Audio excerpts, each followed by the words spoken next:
আপনাকে কি করে ভালো না বাসি ইয়া রাসূলুল্লাহ। যখন আপনি আমাকে ভালোবেসেছেন সেই 1400 বছর আগে, যখন আপনি আমাকে মিস করতেন, আশা করতেন যেন আমার সাথে দেখা করতে পারেন, অথচ তখনও আমি জন্মই হইনি।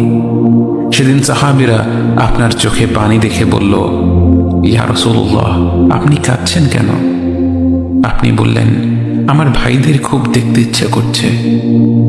সাহাবীরা বললেন, আমরা কি আপনার ভাই নই ইয়া রাসূলুল্লাহ? আপনি বললেন, না, তোমরা আমার সাহাবী।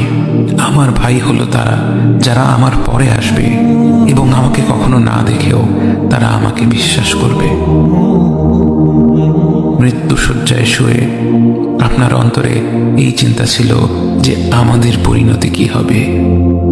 উম্মতি উম্মতি বলতে বলতে আপনি আপনার রবের নিকট ফিরে গিয়েছেন।